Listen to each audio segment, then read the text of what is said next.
וההרצאה הבאה זה של פרופסור אורח מניו ג'רסי, פרופסור אלן נדלר מאוניברסיטת דורות בניו ג'רסי, שהוא כתב הרבה, עמד בראש מוסדות מחקר יהודיים, והנושא שלו הוא From Spinoza and the והשפעתו to the גאון, אני קורא באנגלית איך שהוא ניסח, Romantic Misreadings of their Legacies. פרופסור אלן נדלר, בבקשה. לא נחוץ, אפשר להוריד את זה? תודה.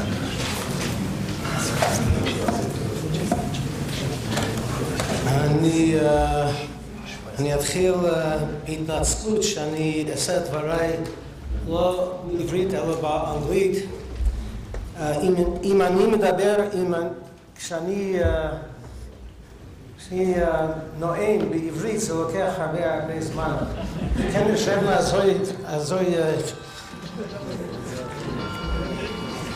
אוקיי, ja. Habe ich gemeint,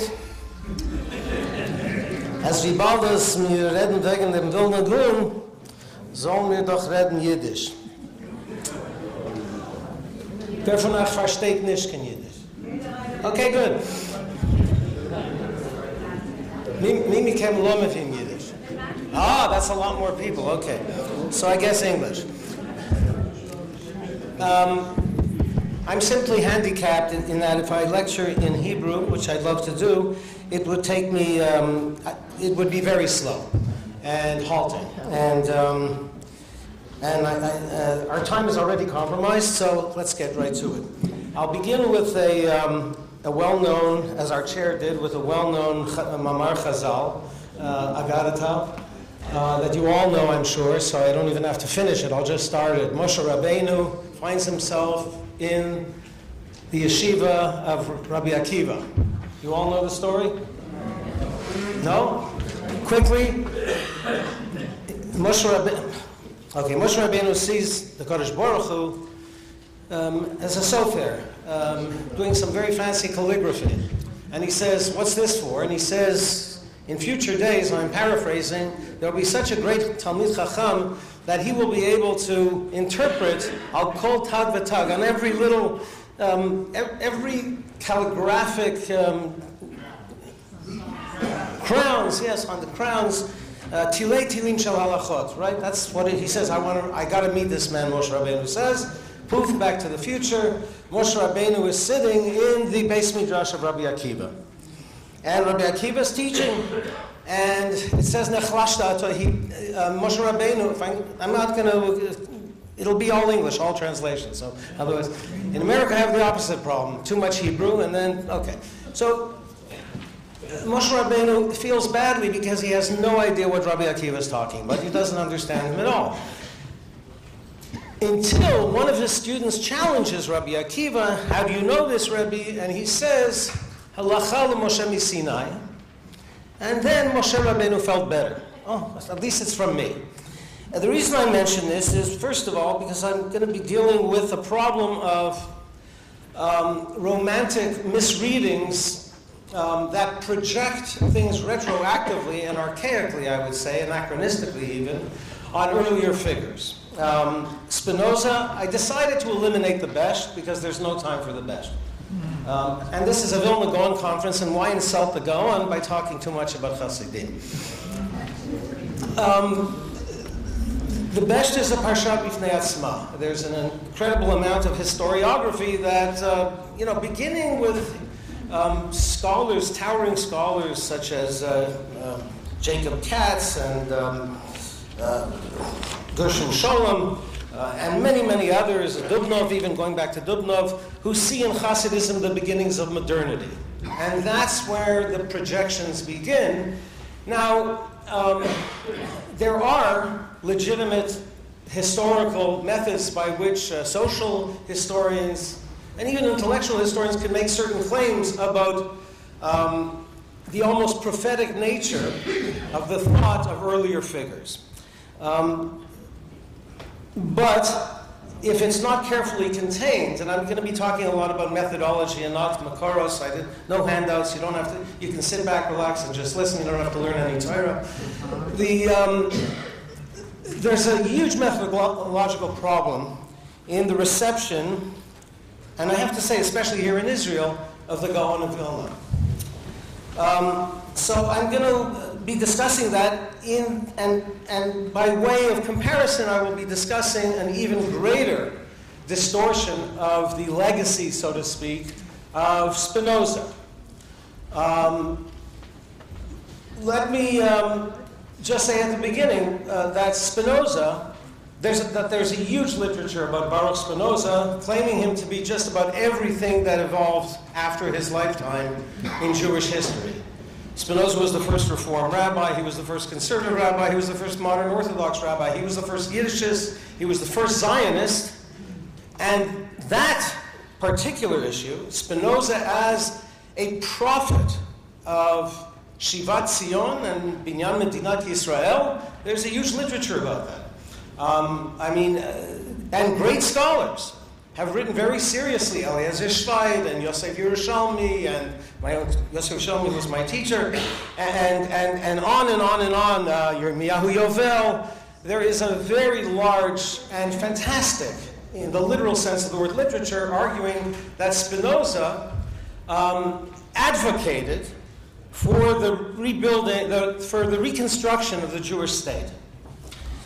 And we have the same thing, of course, with the Gaon of Vilna. So just anecdotally, when I was heading out to attend the conference, I left from Montreal, and if you're in Montreal, you've got to go to Toronto. So I was looking up the schedule that Rafi had sent me, and I should have started by thanking Rabbi Dr. Rafal Shochat, a good friend of mine, Shushat, as he's known in Montreal, a landsman of mine, a friend, and whose father, Zichrono Libracha, had a huge influence on me and played a very important part in my personal and professional life. And he was a real tzaddik gamur, and we're just approaching the Yortzeit, so thank you very much, Rafi. Emotionally, it's also moving just to be here, and so thank you for inviting me.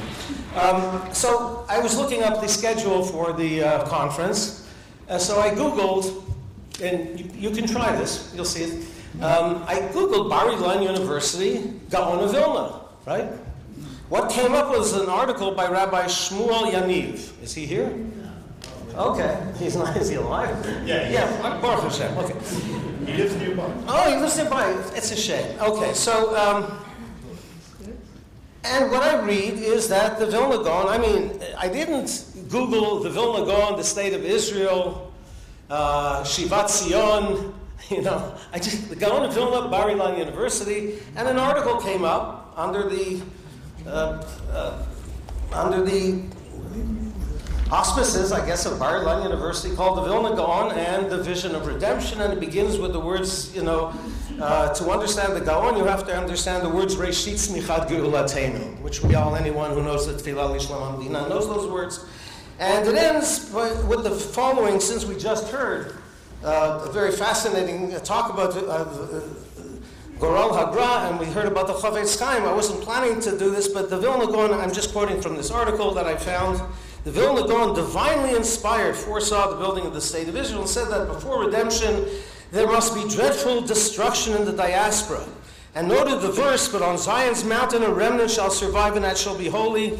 Verse was cited by Rabbi Kahaneman of the Ponevezh Yeshiva in the name of the Chavetz Chaim, okay, who in turn, I was listening, who in turn quoted the Vilna Gaon, so here we have the same Shalshelet HaKabbalah, and was used to explain the miracle of Rommel's advance towards the land of Israel being halted at El Alamein. This verse appears on the facade of the Ponevezh Yeshiva.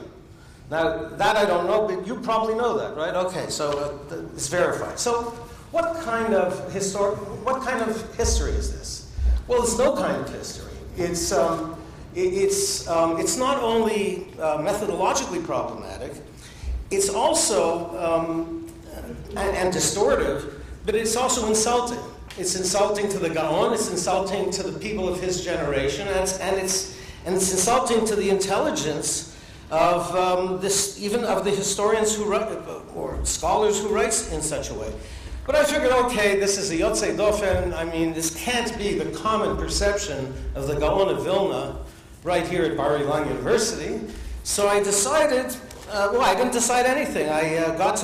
This is what I discovered at the airport in Montreal. I arrived at Ben Gurion, and the first thing I did was pick up, because it was Friday, all the newspapers, and I picked up the Jerusalem Post. And lo and behold, a massive 3-page. I mean, I got to thank the Jerusalem Post for deciding to publish it, because it's such a good prop for the argument I'm going to make. A 3-page article, a long article, basically making the same argument but in even stronger terms, and ending again, seeing the Gaon of Vilna as a prophet not only of Shivat Zion but of the Holocaust as well, right? And then ending with, now I have to cut what I was going to quote, but it talks about Kol HaTorah, which was discussed already today by Professor Morgenstern. That's a parsha bifnei atzma, and I'm not taking sides in that textual, textual authenticity. I'm actually very honored to be at a conference with so many people from whom I've learned so much, especially Professor Morgenstern, who's, I remember when your first book came out about Shivat Zion, and I don't remember the year, but I was in graduate school, and Jeff, did I force you to buy the book, or only David Fishman? Anyway, I've been reading your work for many years, and of course, it's a great honor to be with Professor Pלדמן and Professor Moshe Idel, giants, and so on and so forth. Okay. So now that I've been so nice, I'll end the Hanifa, and I'll end by mocking this article by a man by the name of Ari Khan. Is he here? Okay, Ari, good. Qualified. What? You're not reading the qualification I said early 2 paragraphs before. I qualified that in. Okay, fair enough. I didn't quite hear you, but... I wrote that people make this claim. It's not his claim. Okay, it's not your claim. Fine. No. I mean, look, this is all in good faith. Okay, so this is the spirit in which I hope we can agree to disagree in a gentlemanly way.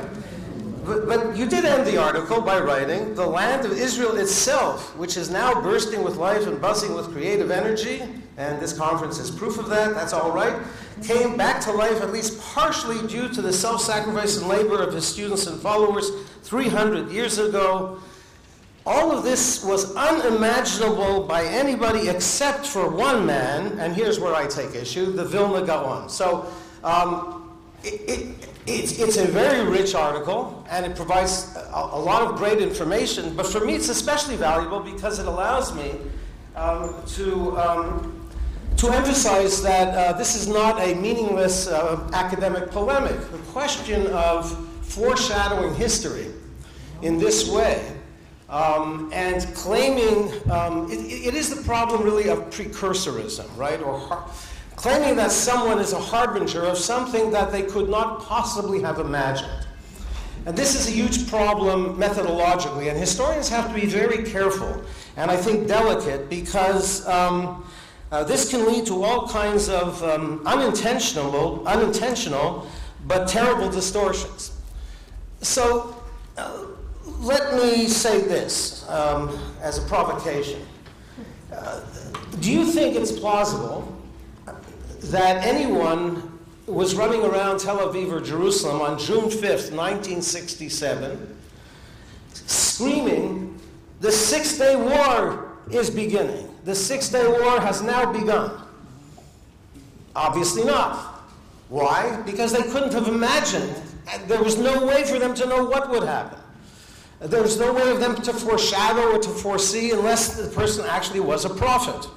And the Vilna Gaon, there was a question to Ada Rappaport Albert earlier, how could someone as smart as the Vilna Gaon, such a chacham, not see that Hasidism wouldn't be such a big problem? Okay.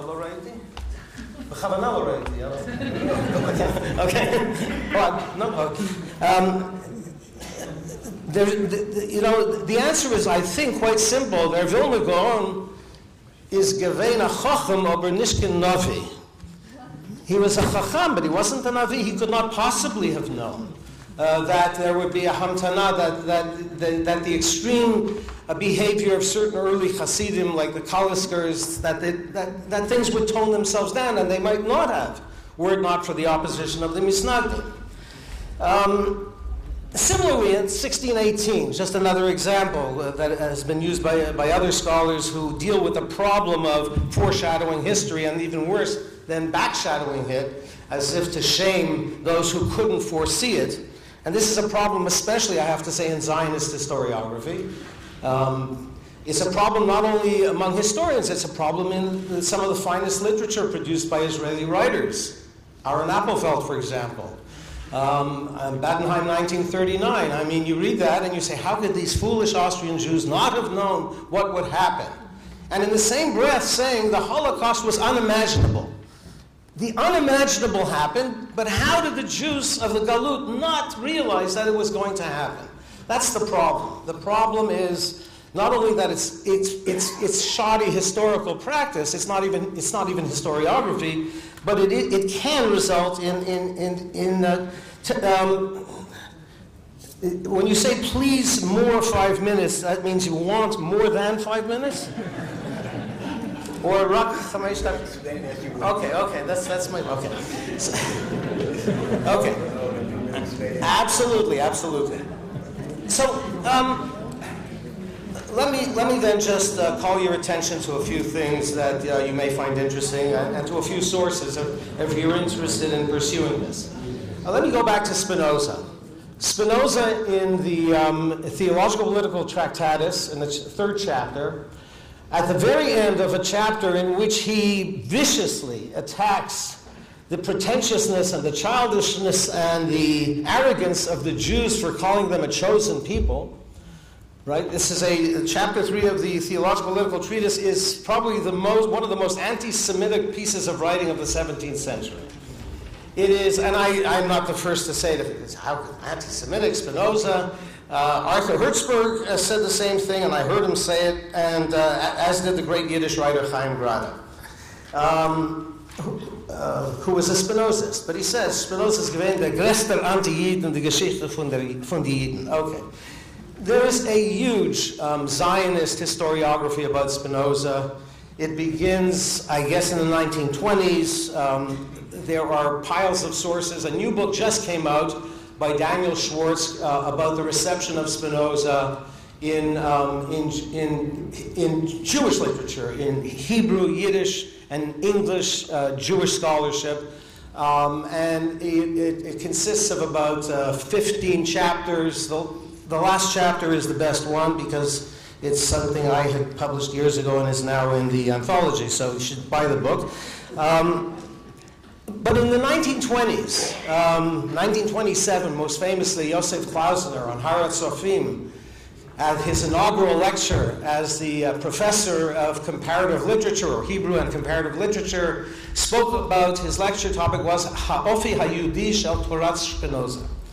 And the lecture is nonsensical itself, and the end of the lecture is theatrical, remarkably theatrical, because he asked everyone to rise, and he declared from our little Mishkan, Mikdash Ma'at, Harat Sofim B'Yerushalayim, University of Harat Sofim B'Yerushalayim, we forgive you, Spinoza, we ask that you forgive us. And then he says 3 times, Achinu ata, achinu ata, achinu ata, you are our brother, you are our brother, you are our brother, Amen. There was no Kaddish D'Rabbanan afterwards. Gershom Sholem was heard remarking that, I don't remember to whom, but what the source was, but he said, that he made a fool of himself, that Klausner had made a fool of himself. He's forgiving Spinoza, and Spinoza should forgive us. But the essence of the talk is something one finds over and over and over again from the 1920s. I mean, I have in my hand something from the Palestine, the International Palestine Press Bureau, whatever that is. A long article by Dr. S.M. Melamed, that's Shmuel Mordechai Melamed, who was a Polish rabbinic scholar who lived in London and L.A. He traveled around the world, an interesting writer. And he writes that Spinoza, the more he tried to distance himself from Judaism and from the Jewish people, the more he was unable to do so because he was in essence a Jew.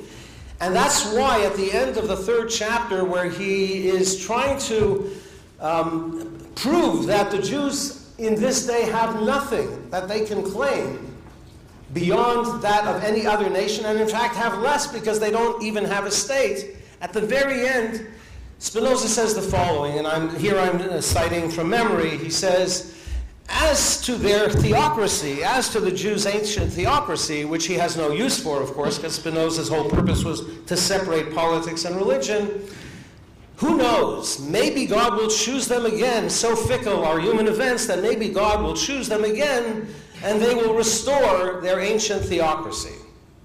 Now, if that's not cynicism, and Spinoza had the Gaon of Vilna was not a cynic, even though he was a Litvak, but Spinoza could have been a Litvak because he was a real cynic and he had this interesting ironic sense of humor. He's laughing at the Jews because just before that he said they boast of their survival, but there's no secret to their survival. They are so clannish and they avoid others so much and keep to themselves so as to incur rightfully the hatred of others upon them, which in turn keeps them going, keeps them alive.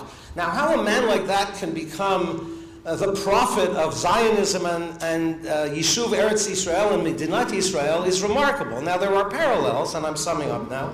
There are parallels, many parallels, between the literature about Spinoza as a proto-Zionist and the literature on the Gaon of Vilna. There's less about the Gaon of Vilna, but the parallels are there. And lest you be thinking, Spinoza, the greatest Apikoros who ever lived, and the Gaon of Vilna, the greatest Talmid Chacham who ever lived, how can you even analogize the two? Well, think about it. Both were Yachid B'Dorotam, right? They were both unique in their generation. They were both, neither of them, we heard already, they were both unemployed their entire lives. They never had a job. Spinoza turned down an offer from Heidelberg to teach philosophy because he wanted to be left alone. The Vilna Gaon wasn't interested in having a yeshiva. They were both loners. They were both brilliant. They were, and they both had, at least spiritually, Spinoza wasn't much of a Jew, but he was certainly a Litvak in terms of his Kalta, the Kalta Tselem Kop personality of the Litvak, which is part of folklore. And so there are many parallels between the two. And interestingly, in modern Jewish historiography, their legacies, I think, have been dangerously abused because once you start claiming, especially when you deal with the Holocaust, that Spinoza foresaw, or the Gaon of Vilna foresaw Rommel and foresaw the Holocaust and knew what would happen, and then you turn and look at the millions of Jews before the Holocaust, the millions upon millions of Jews, the culture, the literature, the religion, the beautiful culture of Mizrach Europa. And you simply say, how could they not all have become Zionists at precisely the right time? That's where, and this is what I referred to earlier as backshadowing history. First you foreshadow it by saying, he foresaw it, Spinoza foresaw everything, the Gaon foresaw everything, but that puts you on a slippery slope towards what, and again, I'm not criticizing, I'm a great fan of Aaron Appelfeld's writings, but there is a very strong element that has bothered me for a long time of, how was it not obvious to us what we should have done, especially in Badenheim 1939, but in many of his writings, and we find that elsewhere, especially in modern Hebrew literature. How did they not know? And that's when foreshadowing becomes backshadowing and shaming and blaming. The last word I want to say is that much of this, the theoretical basis for what I'm talking about in terms of good historiographical practice, The book I recommend most strongly is called Foregone Conclusions Against Apocalyptic History by Michael Andre Bernstein. Now, I brought the book because I was planning on citing it for עוד 5 דקות, אבל נגמר הזמן. תודה רבה. Thank you very much. Thank you. Yeah, תודה. Thank you, Professor Nadler. I highly appreciate that you shortened your lecture, even though that we have... I'm sure that you have more to speak, and thank you. תודה רבה לך. ואנחנו נעבור למרצה שחותם את המושב הזה. הפרופסור שלמה זלמן הבלין התנצל שהוא לא יכול לבוא. הוא בחורף, חולה, מצונן. לא יכול להגיע, מתנצל על כך בשם כל המשתתפים, ויש לי את הכבוד ואת העונג